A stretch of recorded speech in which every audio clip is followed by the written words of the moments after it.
everyone. Welcome to Self-Advocacy in Action. I'm Gwen Squire, your host, and this is my special guest, Vickie Rubin. Hello, Vickie.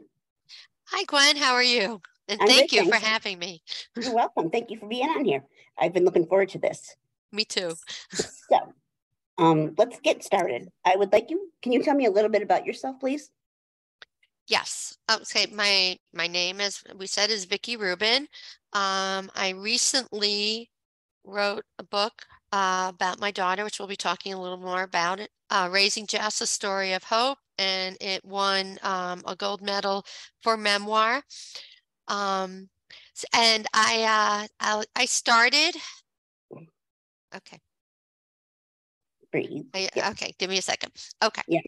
So I have a master's in special education, and although I never taught, I became the director of the Early Childhood Direction Center, and we covered 6 counties of Western New York. And what we did was help families of children birth to 5 with disabilities.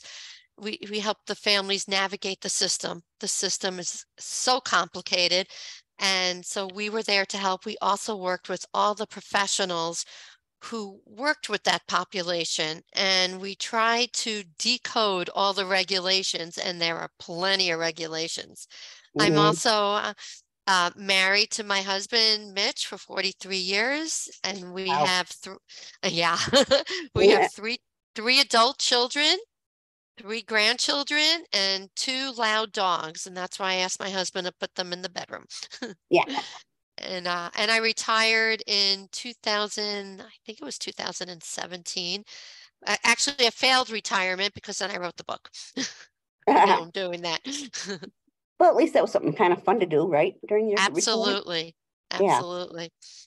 Yeah. Okay. So my next question I had was, what made you decide to write a book about your daughter? So I always like to write, and I've had some essays all throughout the years in the Buffalo News, My View, and my mom. And I'm just a little side note. Today is the anniversary of my mom's death. She died I'm sorry. 3 years ago, Alzheimer's. So, Okay. my mom always said, "Vickie, you should write a book. Vickie, you should write a book." And I used to say, "Ma, got 3 kids. My oldest daughter needs assistance with all daily life skills. I have a full-time job. I can't write a book." But then I retired, and my son and daughter-in-law bought me an old school thesaurus and a dictionary and like pen and paper, and they said, "Write your book." I was like, "Oh God, no, I can't remember." I was so overwhelmed. I had so many notes and so many pictures. And then my youngest daughter gave me a book that was written in essays. And I read the book and I thought, oh, that's how I write. I don't need to write a textbook about Jessica or our life. I can write my story in essays. And I started writing, and I started writing every single day. And I wrote for about 3.5 years, and I came up with the book. Oh, Yeah. So, very nice. yeah. Very cool. Thank you. Yeah. Yeah. Okay, then. So, and how old's Jessica now? Jessica is 40, Oh, boy. which is, do you want me to tell you a little bit about Jess? Yes, please. Yeah. Yeah. So, so Jessica was born in 1982, and that was prior to early intervention. There weren't a whole lot of supports back in 1982. We would take Jessica to Children's Hospital, now it's Oshai at the time, and she would get some physical therapy and some OT, but nothing was really organized. We did not have a service coordinator. It was, I'm not going to say chaotic, but it wasn't structured like it is now. Right. And she, at the beginning, she was just delayed in all her milestones, but we didn't have a diagnosis. The local doctor thought he looked a lot like his children, and he said, I want to do a genetic study. They thought she had something called Cri-du-chat, which is the deletion in the 5th chromosome. Okay. And Ironically, when they did the blood works, there was a little tweak on the fifth chromosome. So she had that diagnosis for several years.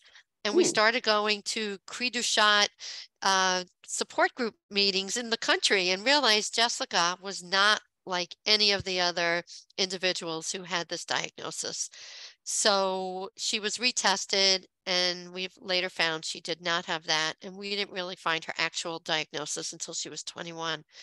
Right now, she lives in a unique group home with 5 women that are, it's about 2 miles from our home. Okay. And it is,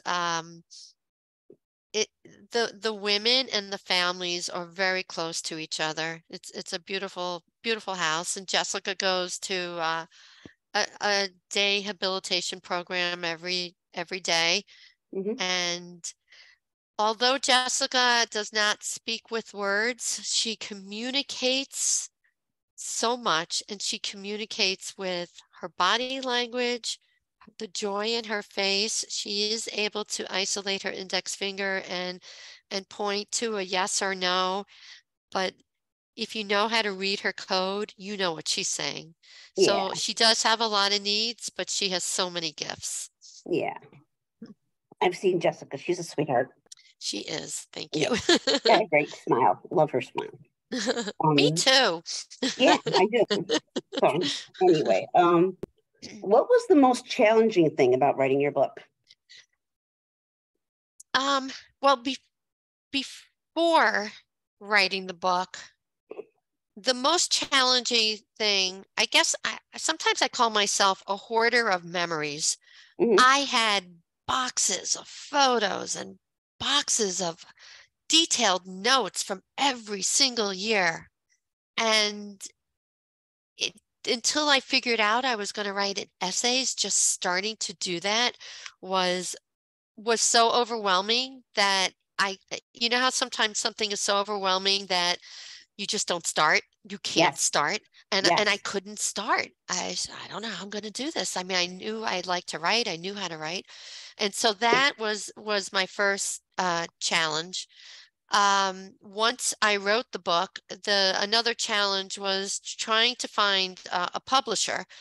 And I have a hybrid publisher, which means that I'm not self-published, but I'm still considered an indie or an independent author, because this publisher, you pay what I thought was a reasonable fee, because for me to publish my book would have been a learning curve that I did not want to travel on. So they have done everything, and they still manage my book. They manage the cover. They do everything. And so just finding them and, being approved by them, that was another huge challenge. Yeah.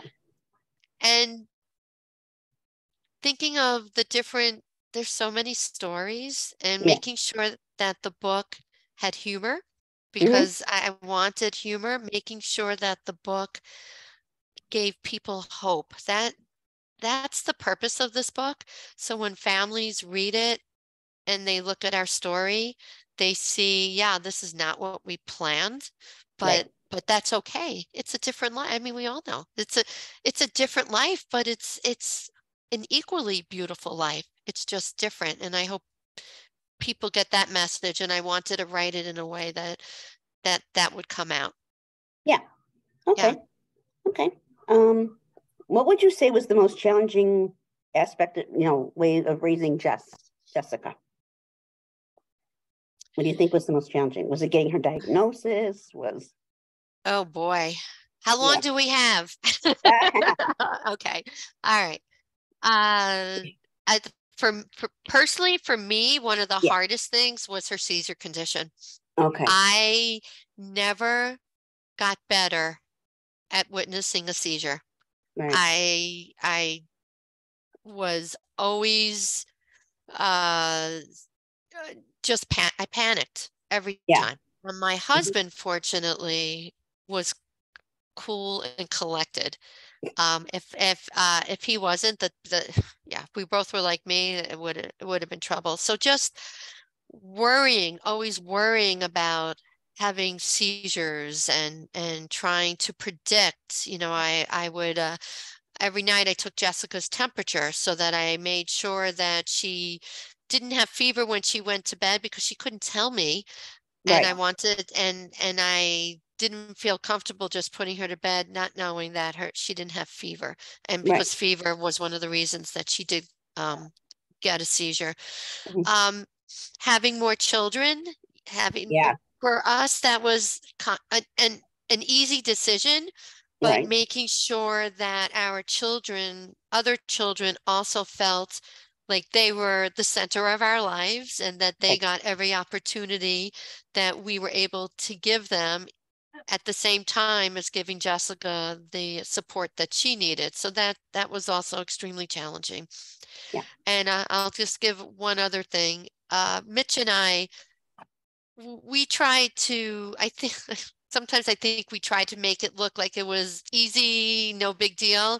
Right. And I think going out with other families who did not have children who required that kind of care, I sometimes felt like uh, maybe we weren't understood about how much work went into us just meeting somebody at a restaurant for dinner. And Right. we didn't, that's our fault. I mean, we didn't want to do that, but it was hard. Everything we did was, hard. Right. So I did read your book and loved it, by the way. Thank you. Thank Yes. you. And we talked about it. I remember you came to our discussion about the book in our book club with Rick. Yes. And yes.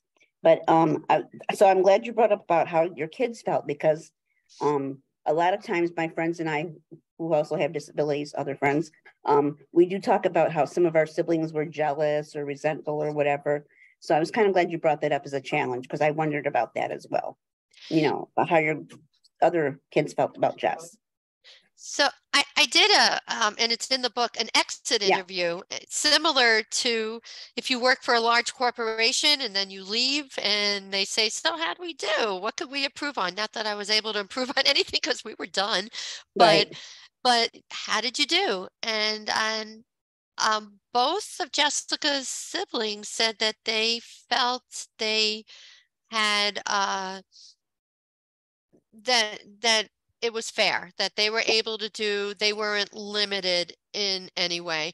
But I know when both of them had children, they were extremely concerned about developmentally about their Yes. children at the onset.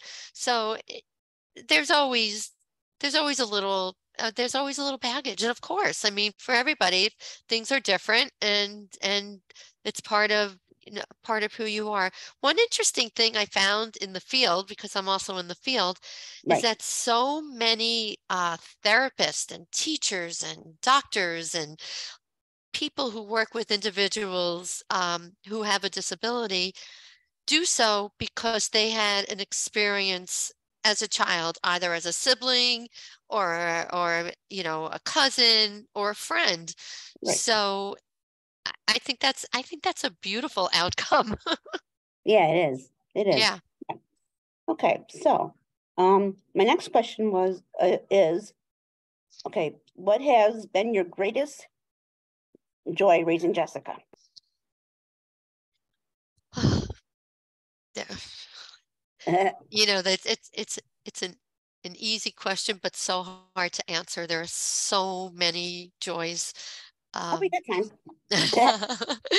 Um, one of the things, it's personal. Jessica Yeah. changed me.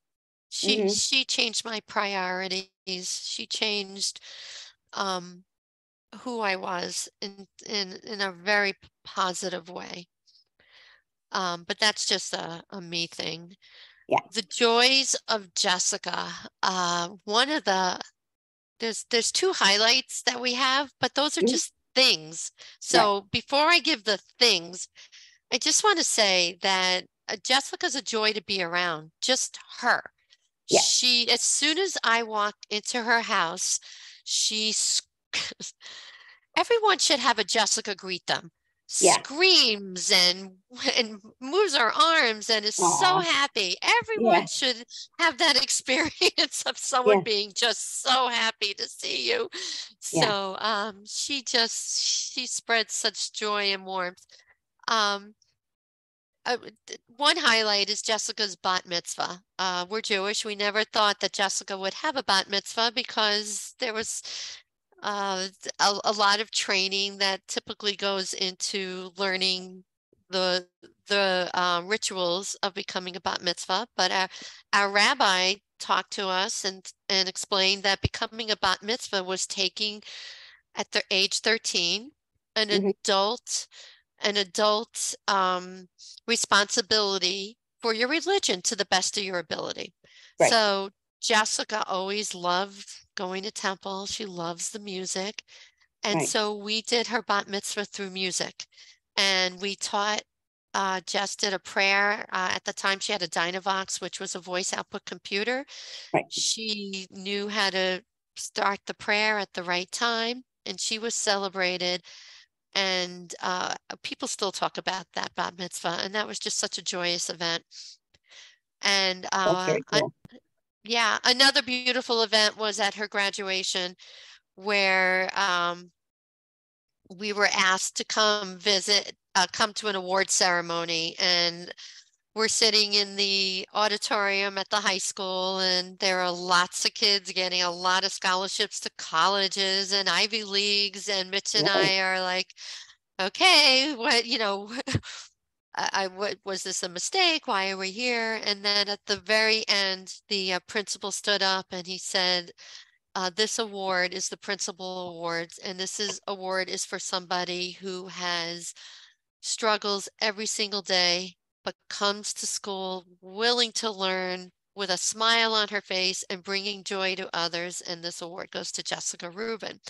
And, there was Oh, thunderous applause, and that also was just a real joyous moment with Jessica. So there's so many joyous moments, yeah. but in general, just who she is joy.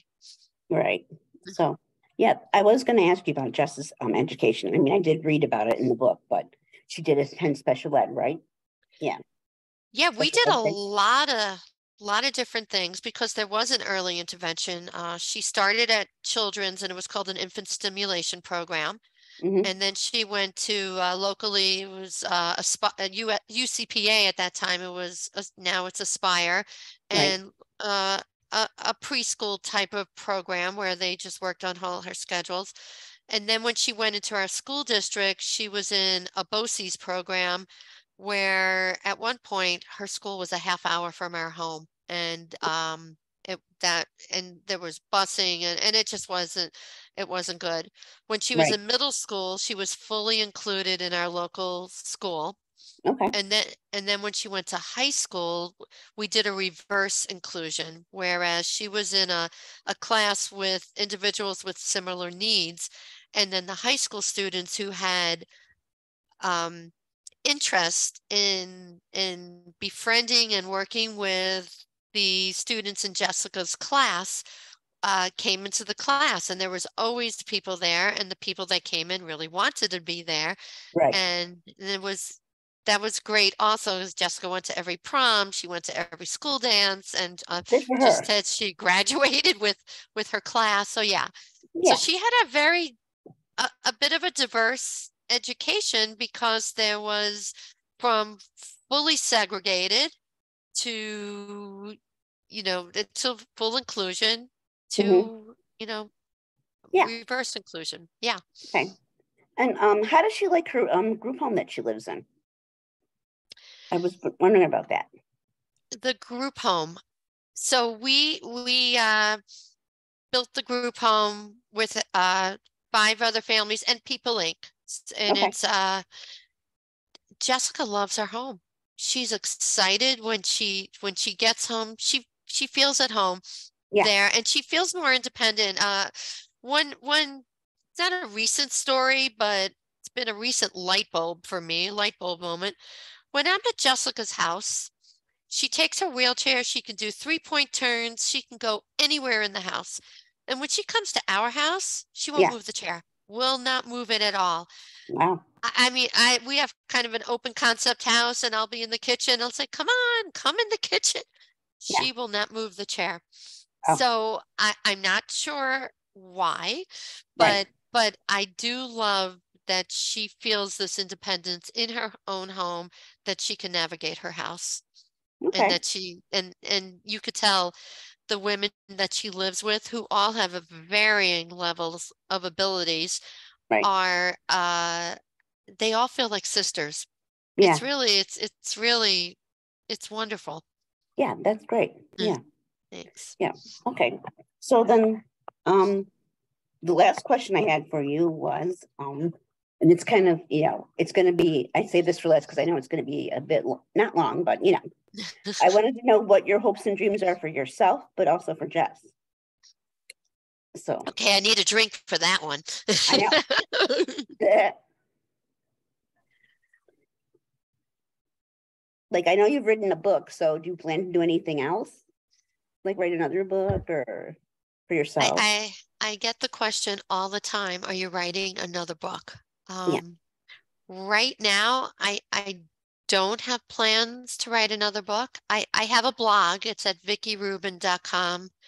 And it's spelled like my name that you can see over there. Yes. And I do write blogs, 2 blogs a month that, I share. My goal with this book was to, it wasn't really to make money. It Right. was to share, have as many people read this book as they could. I mean, Right. if you have the book and you share it with people, please do. Right. I want the message of positivity and hope to come out. It's hard to promote a book. Yeah. It's a lot of work, and I spend every day figuring out new ways. It's all a new learning curve for me Right. to figure out, how to get the book out. I'm doing a lot of podcasts, and I don't know if this can be said or not, but I was just asked to be the keynote speaker for DD Day. Cool. So I'm very Yeah. excited about that, and just to get the word out. So regarding another book, I'm not sure.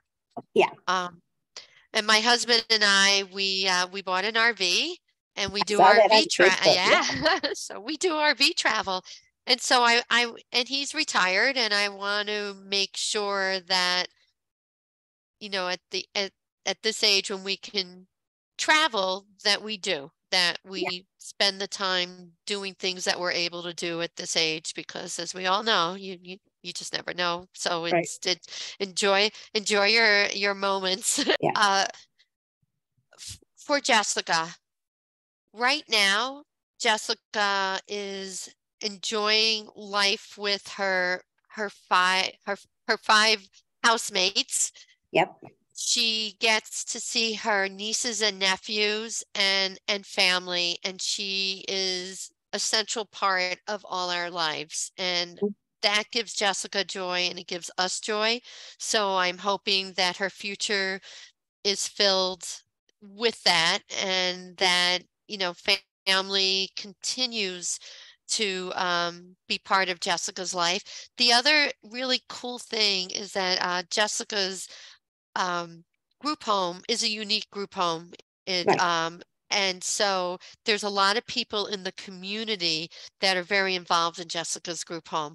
So this is also an important factor of always having community involvement, and people who are bringing ideas and activities and food and fun things to Jessica's house. So I believe that Jessica is content and happy where she is, and I just hope that that continues Yeah. I for her understand. future. All right. Mm-hmm. Well, thank you so much for joining me today, Vickie. Gwen, thank you. This has Yeah. really been really a pleasure. Thank you so Yeah. much. Yes. Okay. Thank you very much. Okay. Yep. This is Gwen Squire with Self Advocacy in Action. Please join us again next time. Thank you for watching. Remember to hit that bell so you know when our latest video drops. Also, like us on Facebook, follow us on Twitter, and you could reach us on our landing page at essayinaction.com. That's essayinaction.com.